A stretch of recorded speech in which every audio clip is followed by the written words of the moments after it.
We begin tonight with the growing outrage after a deadly police shooting. Death of Tamir Rice. That's the 12-year-old boy who was shot and killed by a Cleveland police officer. Shocking dash cam video has been released of the fatal police shooting of Philando Castile. Controversy over a video that's gone viral showing officers arresting a suspect who later died. Growing outrage tonight after an unarmed African-American teenager was shot and killed by police in the St. Louis suburb of Ferguson, Missouri. Newly released body camera footage of this police shooting shows Daniel Shaver's last moments. It was the confrontation in Texas between a trooper and Sandra Bland, the woman arrested, found dead 3 days later in her cell. Chaos are breaking out in Ferguson. An ongoing protest over police shootings. Washington student fatally shot by police in June had not been armed with a knife.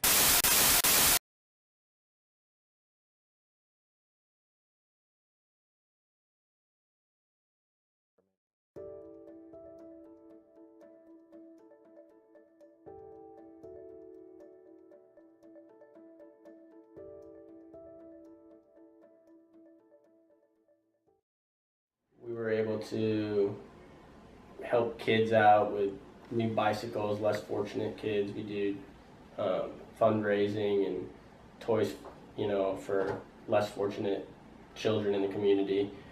When you do those kinds of things or you help out in a positive manner, that's probably the best part about my job, and that makes me feel good. Even just handing out stickers or going to parks and going to schools and stuff like that, it's all well and good, but putting bad guys in jail is a pretty good feeling too.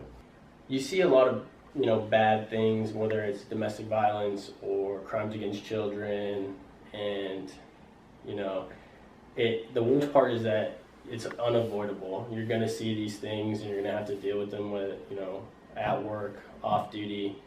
Try not to take those things home with you, you know what I mean? To the point is that you're going to see stuff that's the normal public isn't going to see on a regular basis. So like somebody like you or a regular person doesn't see bad guys every day. So the bad part about my job is that you see not necessarily normal functioning members of society on a regular basis. You deal with that other 1% that everybody else doesn't see. When an officer goes beyond what's considered reasonable force or necessary force to effect an arrest, I consider that to be brutality. We're all trained to use whatever force is reasonably necessary to effect that arrest, or take that person into custody and make that scene safe.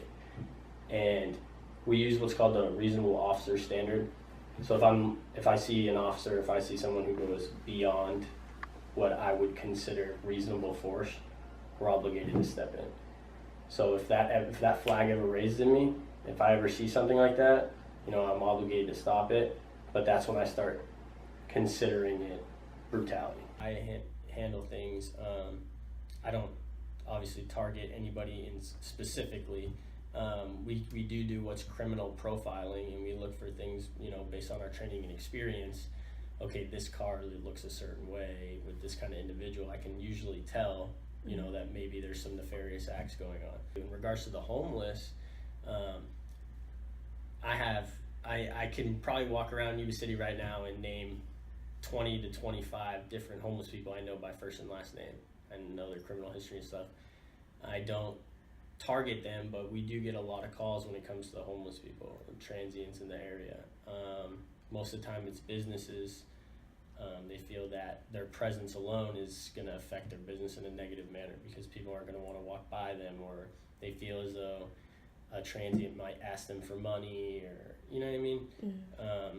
So I don't go out looking for these individuals just to give them a hard time. If there's somebody who's sleeping on the other side of a fence, he's not bothering anybody, that's fine. I got no problem with that, you know what I mean?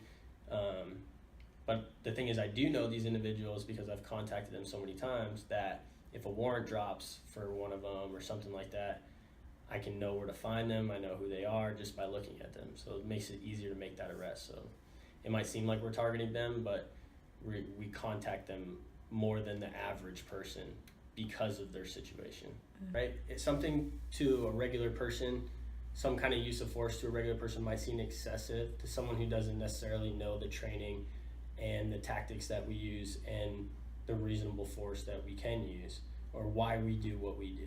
So to somebody else it might look bad, but to another officer with that similar training and experience might be like, okay, I understand why that officer did that because of the knowledge that he had at the time. If you see, you know, for instance, me, I lay somebody out who's running from me, or I, you know, throw a punch or something like that, to you, a person, you know, who's watching this, that person might not have anything in his hands, but the call that I received was, you know, maybe that person with that description who's now running from me was reported carrying a gun or a knife, and they had just used that, you know, to commit a crime. But it's not in their hands at the time, but I'm using that force because I need to make that situation safe, and I need to take that suspect into custody as fast as possible and as safely as possible. So I can see how it can look convoluted at times and look like, you know, the brutality, and, you know, that's just how I feel, but I'm a police officer, so. But I'm not saying that brutality doesn't exist or that it hasn't existed, or, you know, cops haven't gone beyond reasonable force, because, you know, we've all known that's happened before. In neighborhoods that are majority brown or minority, whatever word you want to use, the police officer should be from that neighborhood. It should not be someone who lives in Citrus Heights and you going over to Oak Park, because you're not going to understand the people. You're not going to be able to, and they not only should they be from that neighborhood, but they should live in the neighborhood. They should actually live in the neighborhood. Because they have a relationship with people because in the then community already, outside of being a cop. Yes. I live there and I got to deal with the issues. Yes. I'm in that community. I see what goes on. I live and I shop with these people, and my kids go to school with these people. There's actually this black female officer in Los Angeles who took her community under, and they have community events and everything with the police officers. They play basketball. I think that's and do good all because kind you of stuff build organic with relationships with them outside of them being a police. Yes. And I would feel safer if I know, oh, my neighbor next door, he's a police officer, but I've known him, I've lived next door to him, and the people across the street, everybody knows that's the police officer in our community. If something goes down, we can trust him. We know him. He's lived here. He knows who we all are. But I was just listening about, there's this police constitution that California had passed that make it very difficult to charge a police officer of wrongdoing. And they're talking about amending that and changing it, you know, because, yeah, I think if you're a police officer and you make a shooting, before you pull up the gun, you should be held to the same regard as if I was a private citizen trying to protect somebody You're else. a civilian now. They should treat you like any other civilian with a weapon. Yep. Not just because, okay, he's on administrative leave. Why aren't you in jail? You shot somebody that's dead. Yeah. Well, you should at least be getting investigated. And just arrested like you and would, have to post bail. Just like you would. You shoot somebody, you're automatically a citizen. You're not a cop anymore. Yeah. Hi, what's going on there? Yeah, it's guys going down the street breaking windows of cars. He busted both my truck windows out.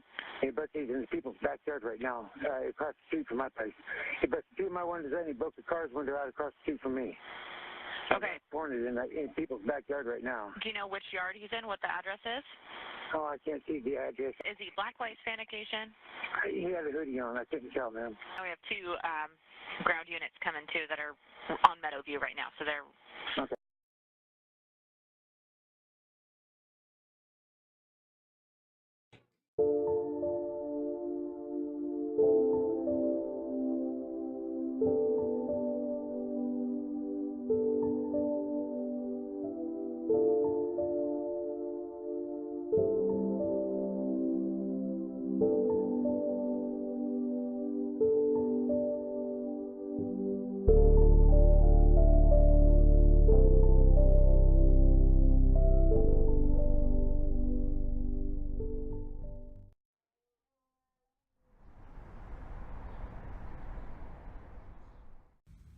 So, what would you boycott in this situation? What would I boycott? Yeah. Real simple. Anything that brings in money. Where are they getting their funding from? What are the things that they need that they use that we're paying for? And how can you boycott that?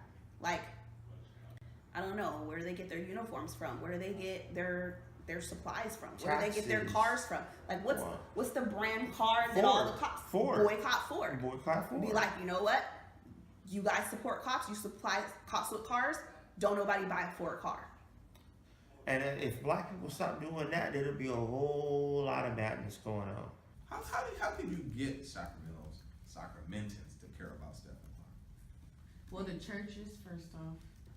Yeah. Nope. No. Nope. Definitely not. How can you get them to care? Take away their weed. Take away yeah, that probably wouldn't help. That probably make them more angry. Money. Yeah. That speaks to everybody. Here's what you say. Here's what we're gonna do, because here's what's gonna happen, and I'm willing to bet you on this one, right? Right now, where are the police officers at? They're at home. On paid admin leave. That's what they're on. Paid admin. That means they're getting paid. Yeah, they're at home. Right.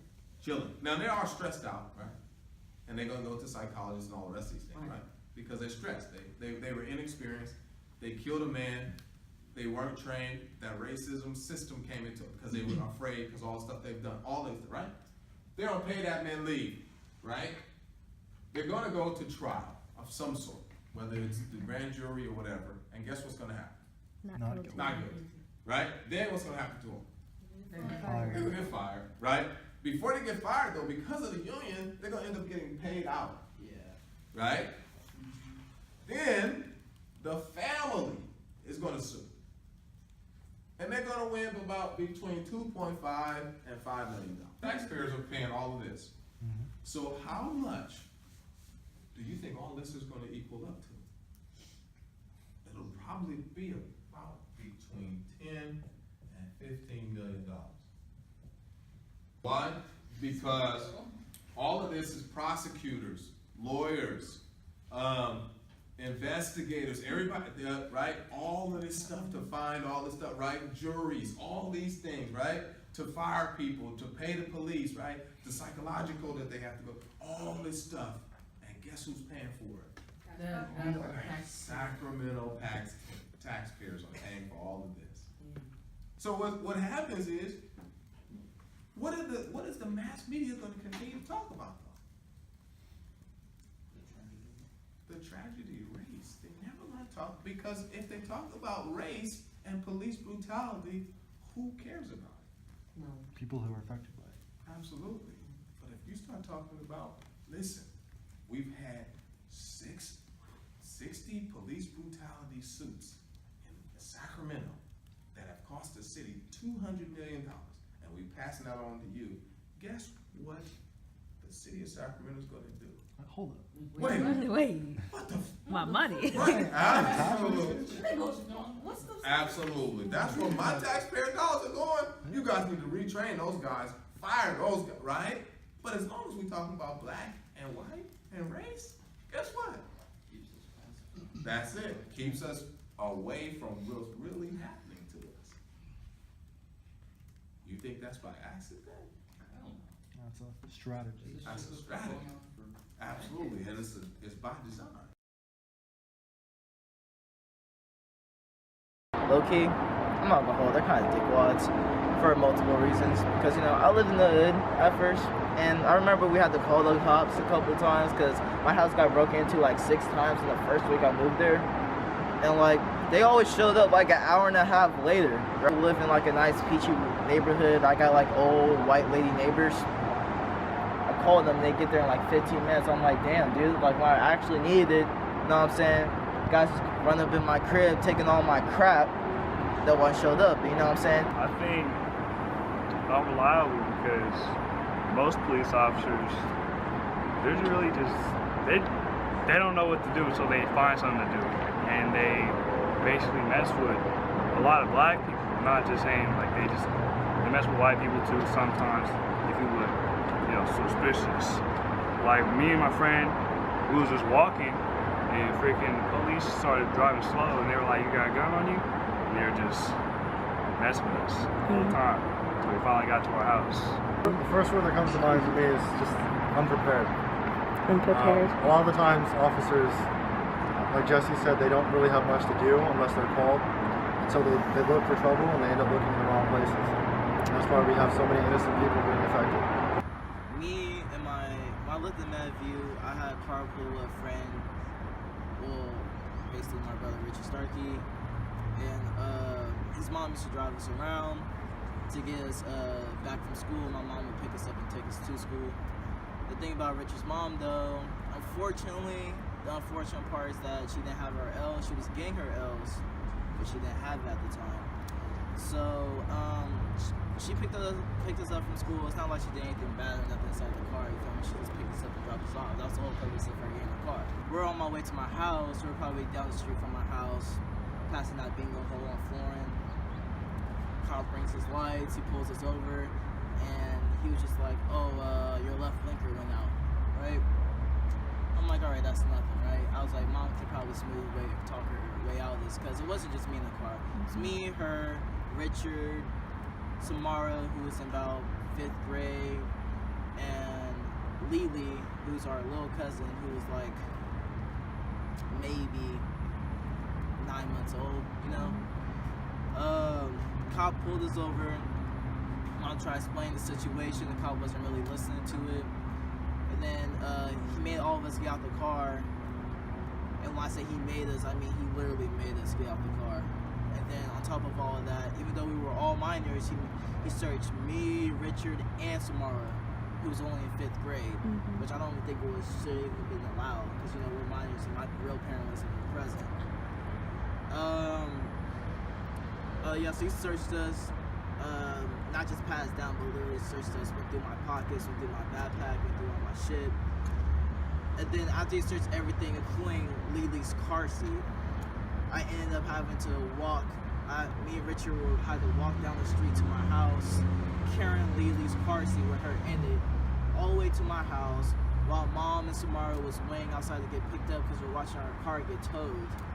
So they had to empty it all out on the spot. And then from there, we couldn't get the car back, and Mom has had another car since. Have any of you guys had a good experience with police? Yeah? You want to speak, Josh, on that? We were at a party in Sac State, and I think I was one of the only white ones there. And cop came in. There was underage drinking, so like we all tried to run away and shit. And all he did was warn us. So. True. Do you think that would have been different if you weren't white? White privilege. Yeah. And honestly, if it was a different cop, I would think so. I mean, that cop, I think he was like 2 years away from retiring. So he was like really experienced. And if it was a different cop, I think we would have all gotten arrested. I'm a quick debate because this nigga wants to argue with me. About what? Because I did my research. So Oakland, what other cities can't afford cops? So it's not affording cops a bad thing. Do we need so many police officers present all the time, constantly? Is it really necessary? You don't need overstock, yes, but you need a roster. So how many officers do you think a city needs? Per week, per shift, about 22, 30, depending on the jurisdiction. Like a sheriff's office, they'll need like 13. So you think you need a response team, you need some SWAT, that's about 6 members. But I mean the SWAT team is overused. Far overused. They've done multiple raids, they've killed people during raids over maybe a nug of weed before. It's happened on occasion more than often. That's because a police officer got a warrant, called in SWAT, and SWAT messed up. But do you think going straight to SWAT is the best idea? When lives are on the line, when you go in there throwing tear gas with babies in the house, or maybe breaking down doors, fucking up property. That's taxpayer money though. When it comes to SWAT, you can't really blame them. It's the information they got. If it's a person that's been known to handle dangerous weapons, and their information says they have the weapons in the house, then they have to use SWAT. Yeah. They can't just go like, hey, mister. If they have a warrant. If they go with the regular police officer, that's way unprepared. Like we've been talking about, they just unprepared. I don't think anybody's stupid enough just to kill a cop like that. It's happened plenty of times. It's happened plenty of times, but then they're idiots. Happens a lot. Huh? Happens a lot. You know some people who kill some officers, Jesse? Oh, fuck. Okay. They killed the officer, that's it. It's over. It's done. I don't like Let's get back to the conversation. As long as that there's no... I mean, they did change a few. I can't admit that. They did change a few, like the random searches. At least that's out the way. But I mean, like, cops can come up with any bullshit reason to search you now. So it's just kind of like, what are you supposed to do? They're an officer. You know, they want to search you that bad, then I thought you're gonna be like, nah, bro, I'm cool, I know my rights. They're gonna look at you like, really, bro? Especially if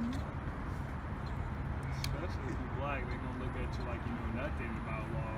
Like, you don't even know what the Fifth Amendment is, son. Like, I feel like there's a lot of good officers and a lot of bad officers. Just gotta figure out. I think actually the newer the officer is to the job, I feel like that's gonna be the bigger dick. I think I could say that. Because what they teach at the academy is you have to be like a certain standard. And if you don't reach that standard, then you're a bad cop. But a lot of the more experienced cops are under that standard because they actually care. And I think if we try to make sure that we all care and not focus on who's doing what better, then we'll fix our problem. So maybe we should just change the standards at the academy. That has to be a start, because whatever they're being taught, they're not being taught right. That's for sure. Two words popped into my head. Scary protection, actually, is what popped into my head. Because we're taught, I think, starting in elementary school and even as young as kindergarten, to be able to look at the police in a way that they're there to protect us. They're there for our safety. And I remember I was around 6 years old. I was living in Elyria, Ohio, and they had us do this thing called Safety Town, and where you learn how to ask for help, you learn your address, your phone number, you practice talking to cops, you practice talking with firefighters. So in my early life, I always considered cops to be there for our protection. I was never afraid to go up to a cop and say hi or anything like that, because I knew they were there to help us and not hurt us. However, as I got older, not that I specifically had different experiences with police, but my first few boyfriends were black, and they definitely did. I started to not really look at cops that they're there to protect all of us, and especially with the recent events of police brutality, when I see a cop, I just get immediately very scared. It depends on the information where you're looking, because I think if you're looking for negative information on cops, I think it's really easy to find. Even, with the Rodney King beatings in the early 90s, to police brutality issues of today. I think it's important, though, that when we're online, we're being open to a dialogue and we're having a discussion, because not every cop out there is bad. There are people in every aspect of every profession that try to abuse their power and get an ego. But I think that for every bad cop that's out there, I think that there are 3 good cops that are out there doing the right thing by their citizens. And I think that using the internet as a source of the truth, I think that's so important, because now with cell phones readily available to film anything at any moment, we are now able to see precisely what happens to people of color in certain situations. That black men are targeted, or I guess not targeted, they're addressed in a different way than a white man would be, or a white person would be, if they had done the same crime. And I think that's really important to note, especially for cops that understand their bias. I think everyone has bias. It's whether or not you are able to recognize that bias and then address it within yourself, checking yourself. But I think that the internet could also be used as a tool for good, to show how cops are helping the community and in what areas they are doing that, because it's not in every black city you see that type of fear of cops. So I think it depends on really how the cops want to be portrayed. It is technically, depending on what city you live in, so for example, if you're living in Palo Alto, you're not going to see a whole lot of homeless people there, because they're considered an eyesore for what I call Shallow Alto. But Palo Alto is a very wealthy city. It has Stanford University there. It has Stanford Hospital there. So you have the people that live in Palo Alto are doctors, lawyers, people that have accumulated a lot of wealth. So I think that homeless people are definitely, I don't want to say again, not targeted because of their class. I think it just depends on where you are, where you're living, and where you are in the U.S. Because I saw a homeless man just sitting there chilling. It took two cops to get this one homeless dude up and off of the bench. Why? Because he just couldn't be there. And I know that vagrancy laws have been used against people who are homeless to put them in jail or to at least write them up, because we have not addressed the issue of homelessness. Now, in terms of racial inequality, in terms of how cops are addressing people based on race, I think that there's been a long history of abuse based on race by cops.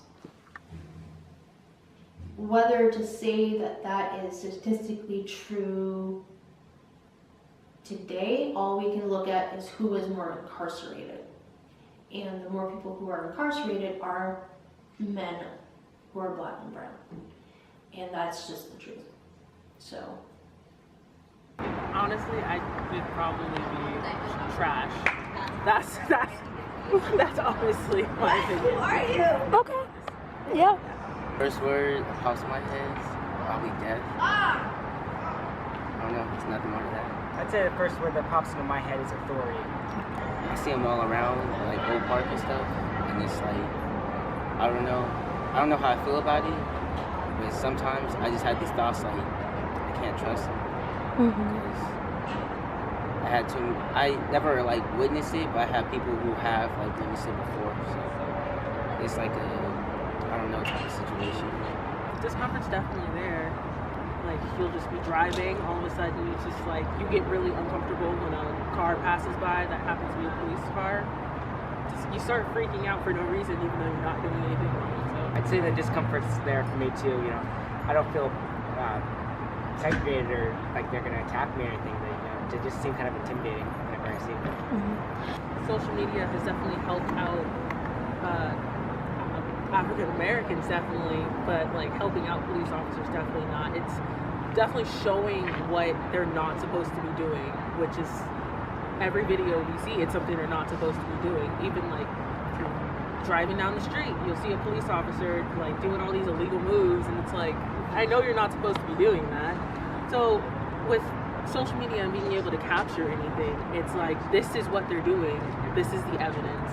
Like, social media is really helping. I think social media it has been a great tool to stop police brutality, and it was a good way to like reevaluate cases in police brutality. But I don't think it's like the solution. I believe there should be like better laws in place for restricting like police officers to be abusing their power, because I feel like there's been times where police officers would like even have cameras on themselves, and they would still have violent actions. So it's not really like the solution, but it's like a step towards the solution. I don't really know about restricting police brutality, but I do agree with social media. It's played a big part in my life. I can't go one day without seeing something about police or guns or tasers or arresting on Facebook. I go every day I see something. So I'd say it's a big part. When you think about it, people are put into certain classes and situations because of their race. But then with homeless people, yeah, they're always harassing them just for existing. I mean, now it's illegal to feed homeless people. So it really kind of, it's both. But I think it's more heavily weighted with race.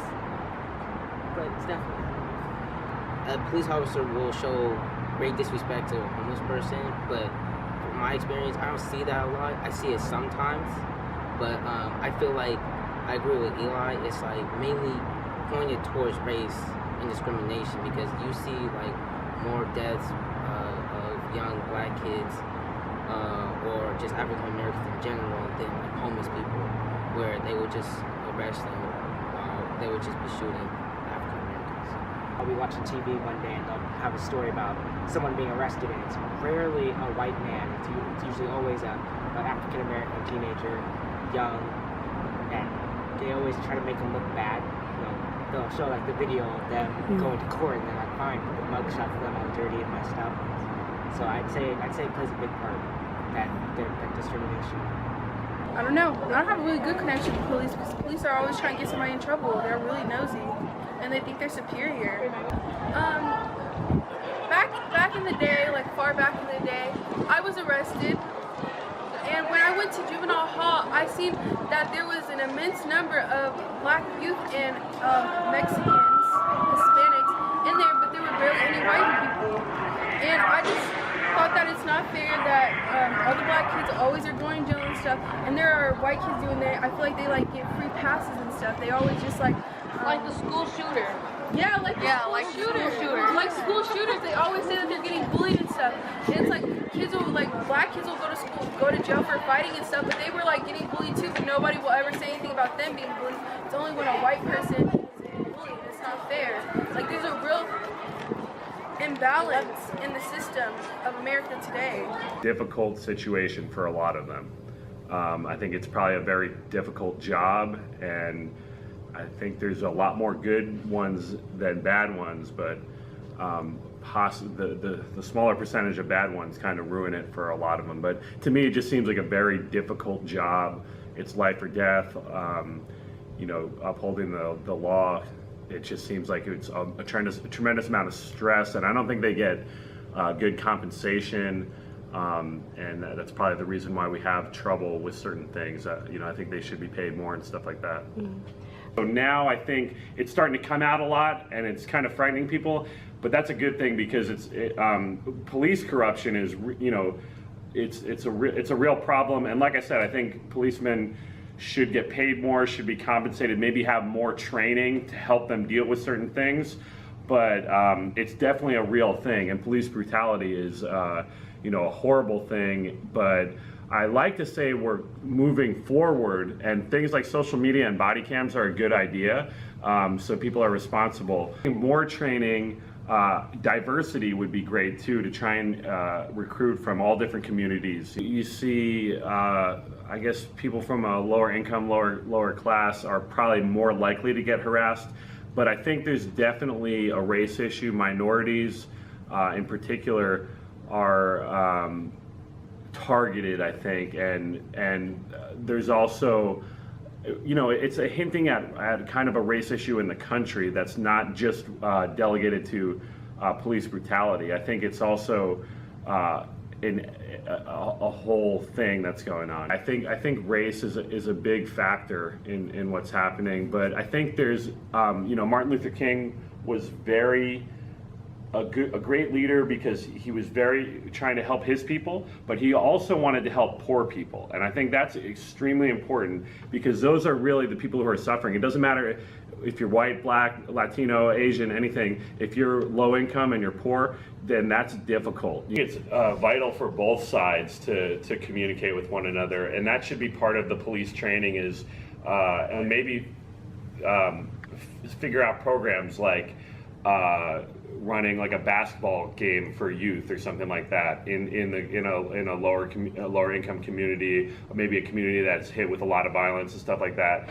Some sort of yeah, definitely some interaction, and it should be definitely part of the job of a policeman to not just patrol and everything, but to get to know the people in the community.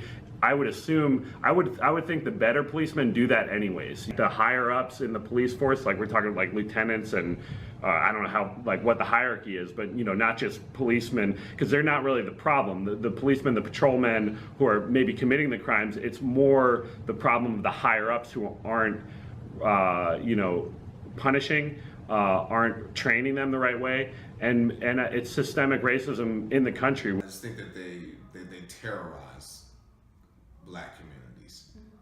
And when I say that, I mean, you know, they'll pull over a car full of 4 black males, and they're constantly patrolling and harassing people and doing other things.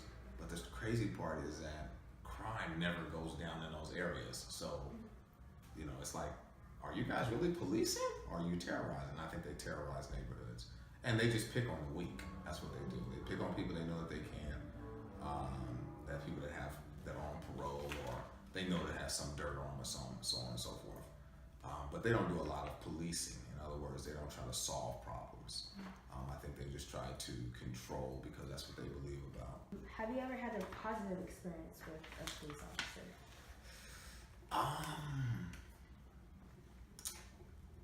I don't know that I have.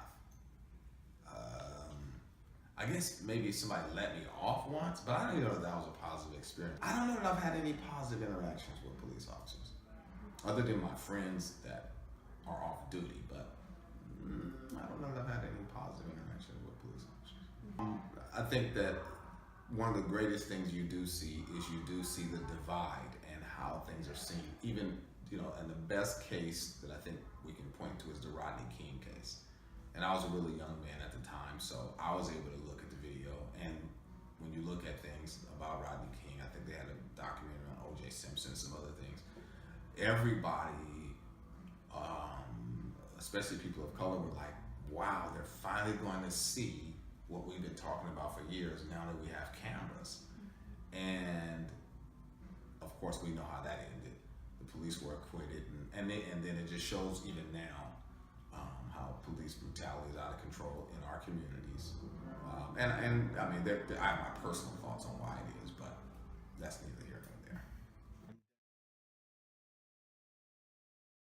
The most rewarding things that I find in law enforcement is getting to talk to people and meet new and interesting people.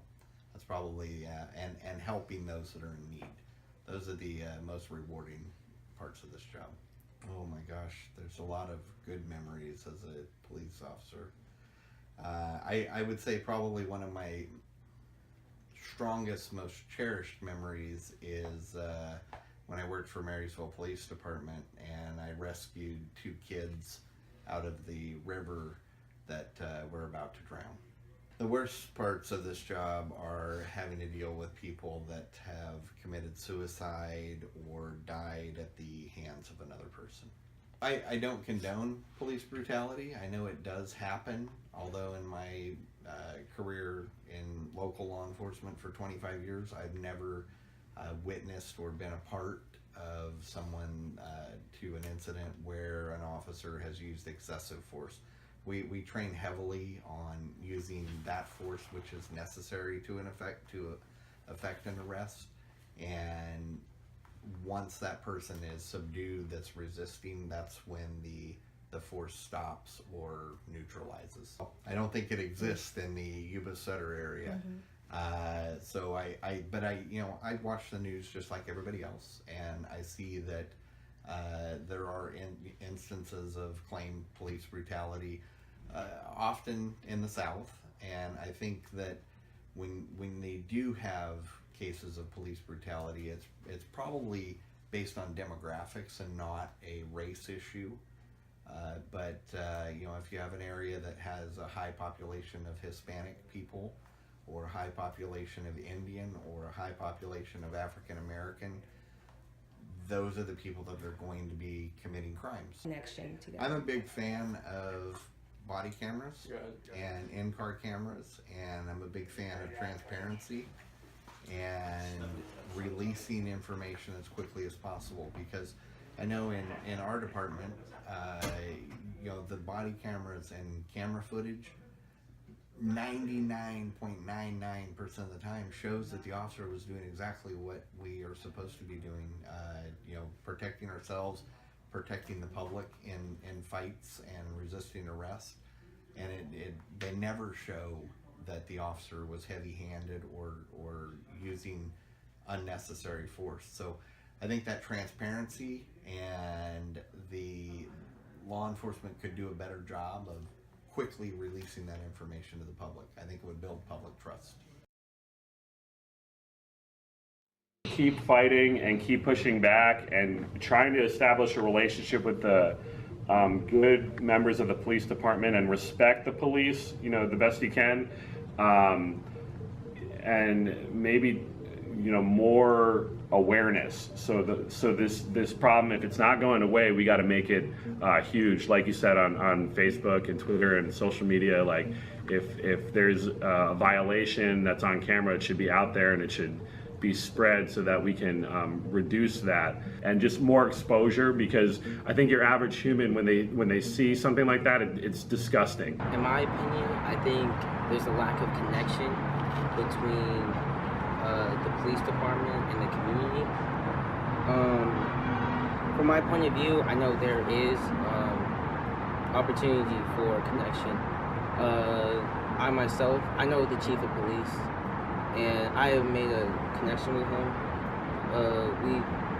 They've been working in Oak Park to make a foundation where the people get to know the police officers and really work together. And I feel like that sort of initiative is what we need, instead of people fighting each other, just basically reuniting, because that's really all it takes. And it's dumb. I mean, yeah, white people, they've been trying to oppress black people for some time, but it's not that I'm saying that you should forget, but you should at least forgive and try to connect with each other, because if you just keep on fighting consistently, it's just gonna it's not gonna break the cycle. It's without connection, or without people helping each other, there'll be no establishment.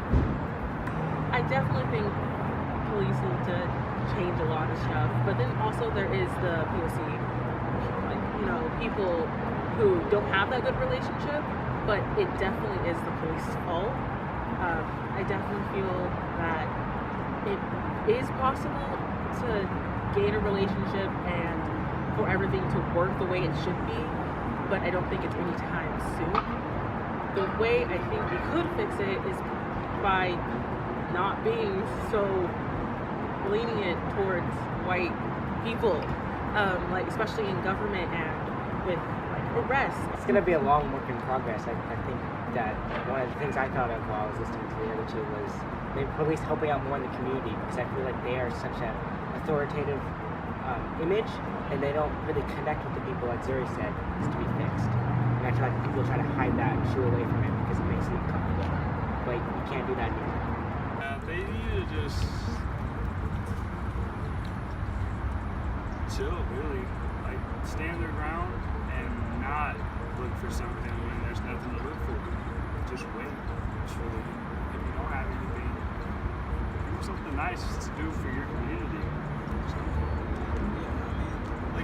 You see those cops on Instagram playing with the kids, playing basketball. Do something like that. There's a King's Court right down there. Yeah, if you see more of that, people will give more respect to the police, I'm sure. Yeah. They have this intimidating attitude all the time, don't they? Yeah. They never seem to relax. I mean, I understand your job, but I mean, if you walk around a neighborhood park and you see kids playing basketball, some adults on the side watching them, talking, you know what I'm saying?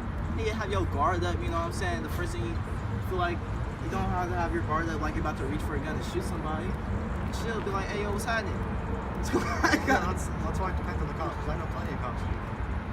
You know plenty of cops who do that?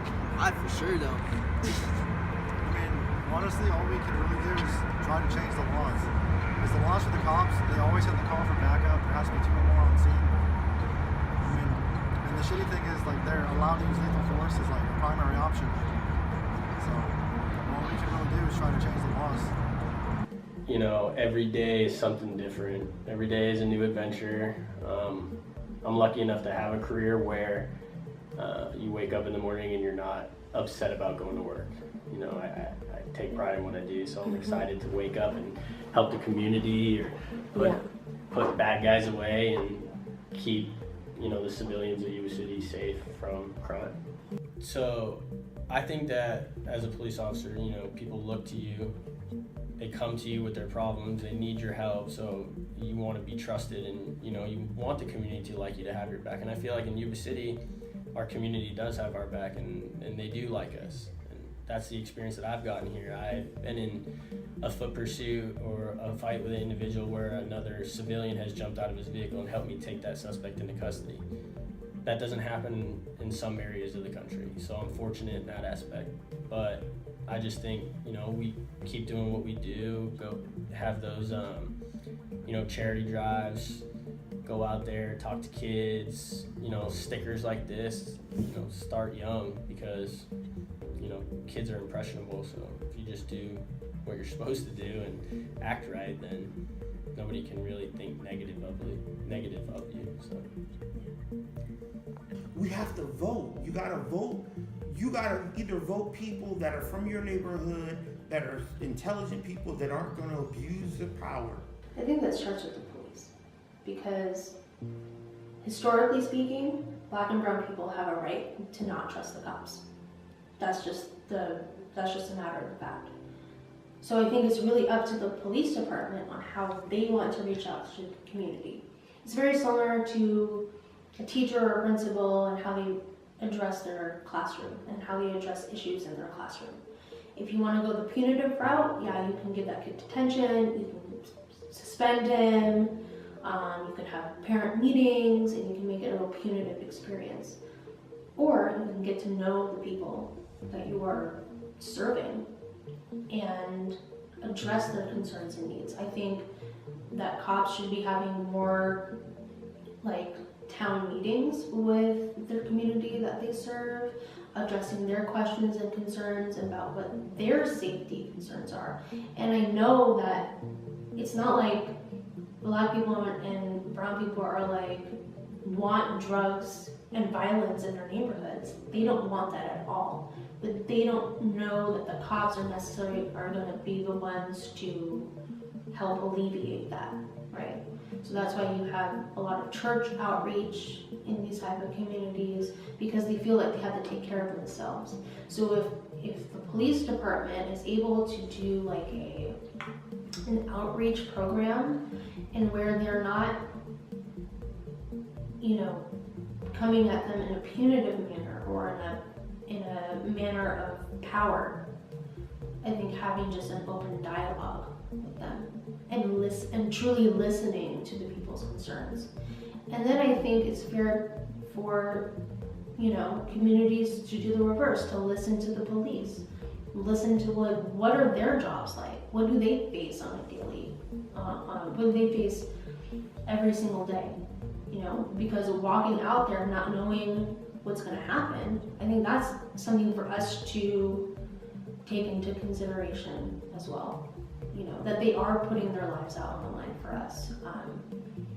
And that's not an easy task, so, but I think, you know, it goes both ways, but I think it really does start with the police, because just to help alleviate that damage that has already happened in the last 50, 70 years, I think is really important.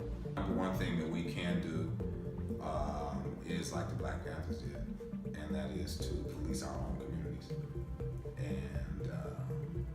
And it works. And of course they're gonna get upset about it, but I think one of the things that we have to be from here on out is more strategic, and that is we have enough lawyers, we have enough intelligent people to really come up with what the law says and what we have to do, and come up with some real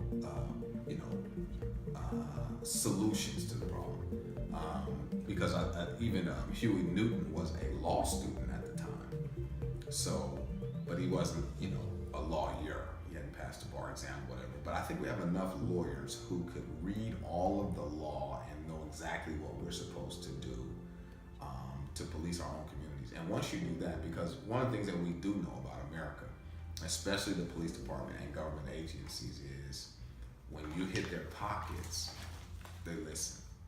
And when they can't come and they start losing money, I guarantee you they'll listen. So that's one of the things that I think we really have to do. And because to be fair, the problems are so deeply rooted. I mean, there's been racism de jure, de facto. I mean, it's just so much stuff that goes on that has caused our communities to be the way that they are. that it's an uphill battle. But the best thing for us to do is, honestly, we have to take control on our own. We can't depend on, we've been trying to depend on those people for years, and they still haven't listened to us, right? We thought that there's a book called We Have No Leaders, and what it talks about essentially is that we did it backwards. Every other race went economics first, then politics. We went politics first, and we never got the economic piece. And so with that in mind, once we know how powerful we are, you know, and I guess it's gonna be coming out. The Urban League puts out the State of Black America, and it just shows how much money we spent. At one time I read it, and I think we spent 86. We bought 86% of all movie tickets. We had $55 billion in that year that we earned, and we only saved $54 billion. So there's a lot that we have to work on economically. Once we work on it economically, then I can truly see it changing, because we're in a capitalist and market society.